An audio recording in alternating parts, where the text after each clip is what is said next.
Forde got off to a great start. What happened after that? We made, even in the first half, we do some real self-inflicted wounds.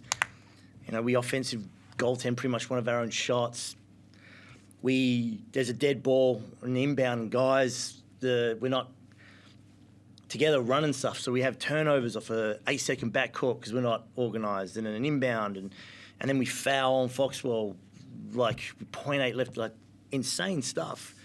And then the second half, and that's what happens, right? It compounds, like when the ball's moving, it looks great, and then it starts to tighten up a little bit. And we even said it in the message going, like the fouls, like we got to stop for the fouls, right? Because, and it's just the way it is. This is not criticism. It's like there's a game after us.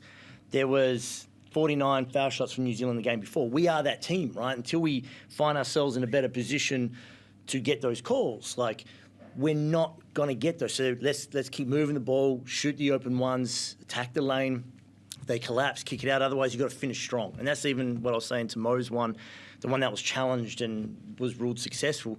You can't pump fake it, like you've got to go hard and yam it, right? And then if you get fouled, you're going in with violent intentions. But if you give them an option to pump fake, you're sort of bailing out the defence a little bit. And so that compounded the frustrations. We started to get a little bit of momentum swing back in the fourth, and then there was the only illegal screen for the entire game that was called on KG. That got me worked up, and then we just never really recovered after that. So it felt like there was some frustration across it at all levels. Obviously, Jack had some frustration out there. The tip in for Marcus that didn't go, and then there was a little bit of byplay on the sideline there. You get the technical. Is that the end of a long road trip and some tough results and things not going your way? Where do you think that comes from? I think it's a bit of a snapshot of the season, the frustrations, right? Like, again, our margin of error is small. So, you know, we need everybody to be having a good game, right? The guys that we rotate through, everyone needs to be having a good game. And so when we have a couple of bad games or dips, you know, there's points, right, where I need a sub Jack out, I need a sub Drew out. And so, you know, there's miscues on who's got who on defence, right? The communication of subbing out and so. And then the big one too, I guess, was the offensive rebounding. I felt like they scored on everything O-board in that second half. And so, you know, that's pretty much a snapshot of our season, is that when we move the ball, it looks good. When we're up and about, it looks good. When we get a little bit rattled, we tighten up. The defence becomes stagnant. The ball sticks. We don't get the calls. We complain about it. We always, you know, and again, like it's what that is doesn't change the ladder position, right? It's not, I'm not being negative. It is just, it's the way it is. It'll be the way it is for anything. Like it's like you want a hot take. All right, my hot take prediction is there'll be a Perth Adelaide semi-final series, right? And it's nothing to say anything critical. It's just the way the ladder positioning is, right? And so we were the ones that were on the back end of a bad whistle. All right, it is. We've got to move on, like, and that's where our frustration lies, and me included. But it starts to rattle us, and then, then it just compounds, and that's exactly what it did. And then it got to the point where we drop effort because our confidence is down. We drop effort, and then theirs picks up, and they get an O-ball. We do a pretty good job defensively. They get the O-board. I feel like every time it was kicked out to Wes, he hit that wide open three. And then it just compounds. So that's kind of in a nutshell what our season has looked like pretty much from the start. Are you okay with the frustration from Jack being displayed in that way? Yeah, I mean, he's frustrated. He's a human being. Like, you know, trying to tell him to calm down, but I understand it. So he's frustrated. We're all frustrated. Like, I'm not going to tell someone to curb human emotion. He had no foul shots in the Perth game, right? And he gets... draws 3 fouls in today's game, you know, and there was a lot of hands. So he's frustrated, and it is what it is. It's not like, again, I want to be real clear as I sit here. This is not me, like, being critical. We knew this going in. This was always going to be the scout. The fact that we put up 33 shots, I wanted to be beyond 40 from three. I wanted to be beyond. I wanted to be shooting 40 plus, knowing that if we were going to give ourselves a chance with this, it was going to be how we shoot the ball. And again, that tightened up because we weren't getting the paint attacks. Get 2 feet in the paint, get the ball, they'll collapse in from the weak side, kick it out, shoot it. And that's where it tightened up. So we weren't getting the shots we wanted because the offense became stagnant. You had some moments where it looked okay. Like, yeah. Do you still take a few positives out of tonight? Yeah, 100%. Right? But again, like, I mean, everybody's, I like, the latter is the haves and have-nots in a sense of like where Brisbane, like with injuries, now poor old Tassie, right? New Zealand's got it and we've got it. And you take the positives knowing that when it looked with the group or how we wanted to play, there are moments in it. But again, like we got a lot of guys shouldering a lot of the burden, and I credit them. Like KG had a great game, and he played 25 minutes. He's our starting centre. You know, he was supposed to be our backup four-man playing 8 to 10 minutes. He's shouldered a massive responsibility, and I credit him for it, right? But,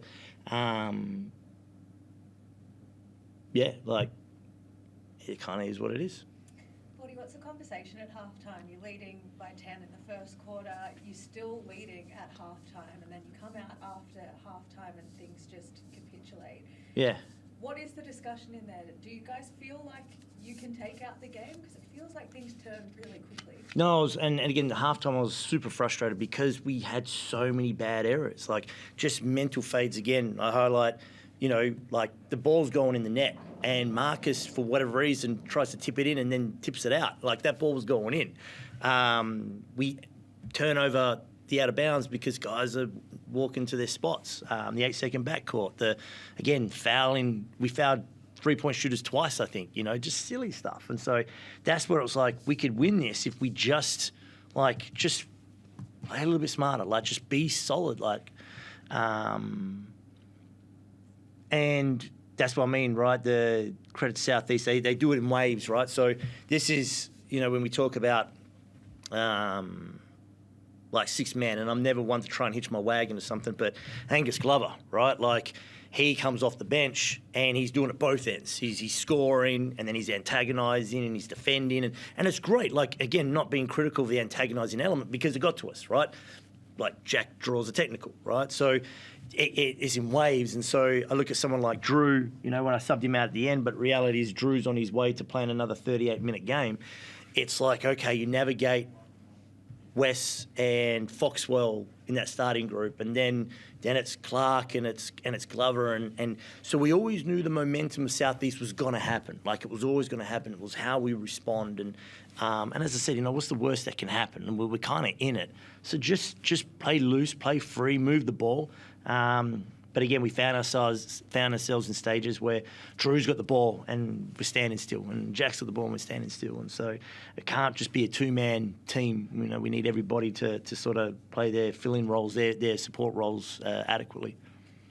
Talk about everyone being on the same page. Is there something you can do during the week away from the quarter, or even just in practice, to get everyone in those situations, or have you kind of exhausted everything that you can do? Well, it's hard to replicate in practice, right? Because you're going 4-on-4.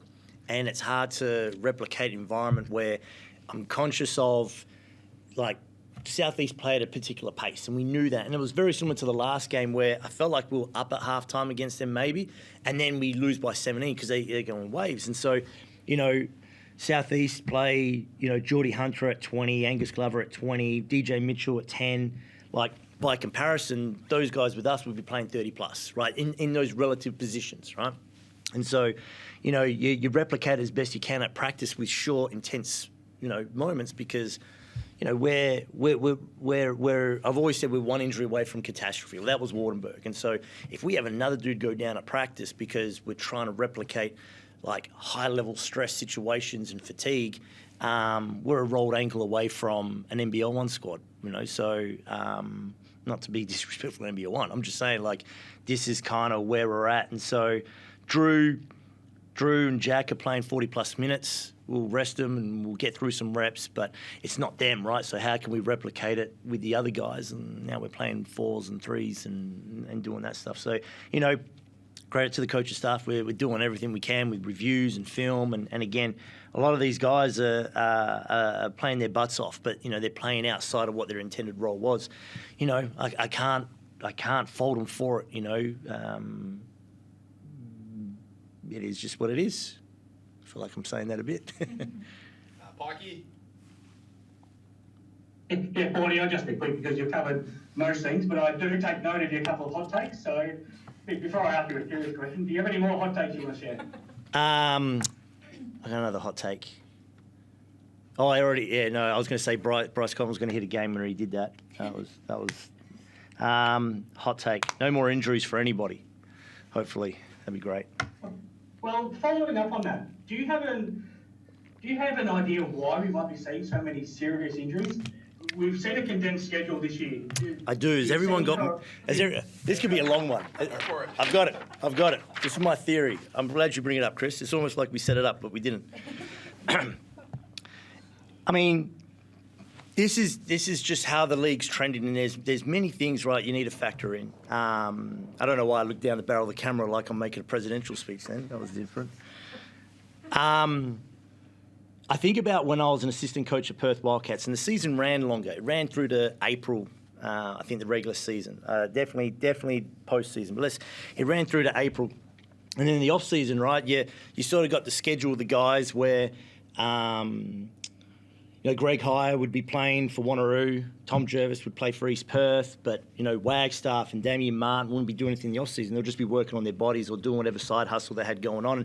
And I guess this is also credit to Jesse Wagstaff, right, why he's still playing at the age of 39/40. Hopefully, Wags, I didn't add a year onto you. And why his body's so built the way it is that is just this focus on the NBL, and then off-season is similar to like AFL and NRL, where it's about your conditioning, your body, and this is why NRL and AFL do like 4-month preseason. So now you can't factor in, like, let's say the acute injuries, like Sam Wardenberg breaks his wrist, right? Similar to Alex, and like there's acute things that happen, but the chronic ones, right, where you sit here and go, the league's evolved now where, okay, the regular season's done by February and we roll into postseason in March. And so what you have now, right, is, let's say there's an import who's trying to get into the NBA, right, and he'll exhaust like summer league and training camp all the way through right up until October when he gets cut. And then he can be like, well, I can go to China and play through to May, or I can come to the NBL, play the 3-4 months, and then get another crack at the NBA. And if they don't get it, then they go to Japan or China, because that season runs through to May. So you got that side of it. And then the exposure of the league, right, is while you got and that was always the case, like there was high-end dudes that would go play in the off-season, but then generally the Aussie guys would either stay back or play SBL, C-Ball, now it's called NBL 1. But now with the exposure of the league, everybody, right, like I think about a season where I think Kawatanoa, Kiana Pinder, there's a few other like Aussie guys where they go to China, because the whole thing with China is like, hey, we got our team, but let's see if we can upgrade on our roster come March. And so, they'll go to China and make $100,000 a month because the money's insane. And maybe they stay, maybe they don't, and they move on to the next. And for everybody else, now it's like, all right, well, you can go to Puerto Rico. And so Sam Wardenberg, for example, right, plays an entire season in Puerto Rico, and we worked it out from that 10-month period. He plays a total of, I think it was like 81 games, including playing FIBA for New Zealand, where you add in the travel component of it. And so, there's an element right now where the way the season is, and you see it now with all the signings, guys don't rest. It becomes a 12-month, and I get, because there's a massive cash incentive. You can't tell guys not to go and make $50,000, $60,000 a month in Puerto Rico. The money's too good. To tackle on the back end of a China deal, where if you don't get it at the start of the season, come to the NBL and then play the next 3 months in Japan and China and break into that market, because the money-wise is uber competitive, right? Before it was just your high-end guys. Now it's everyone. Like Ben Air, fantastic. Played in Germany last year, right? What a great experience. But you're playing now 12 months of the year at high-level basketball. It takes a toll on the body. I've always talked about it as like withdrawals and deposits, right? So, you play a game like that, it's a massive withdrawal. And so now, and also we add in the flight. So let's do some recovery. Let's get physio. Let's get massage. Let's get hydrated. Let's eat the right foods. Do things to replenish what was taken out. And then you try and replenish the best you can. But as the season goes on, you're going to have a deficit by the end of it. But now they just play.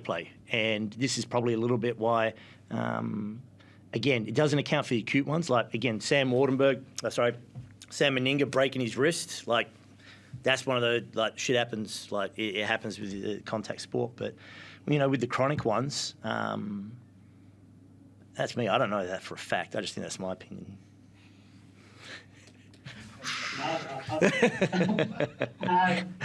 What's my solution? I don't know.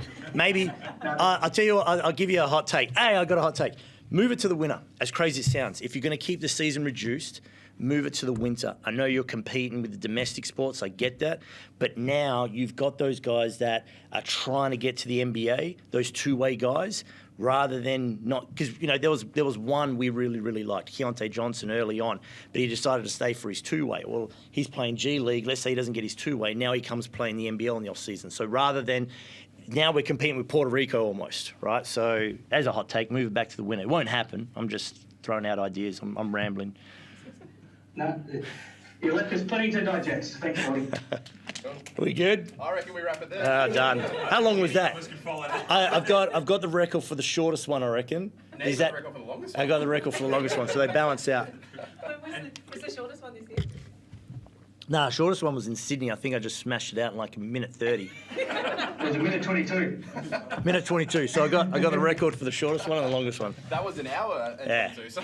Yeah. Hey, quick shout out to Austin. I just met him outside. He's building up a nice little collection of the Boomer jerseys, and obviously he's a Southeast supporter, but the family was fantastic. I just met him out there, so I'll finish on that note. All right, everybody. Appreciate it. Thank you.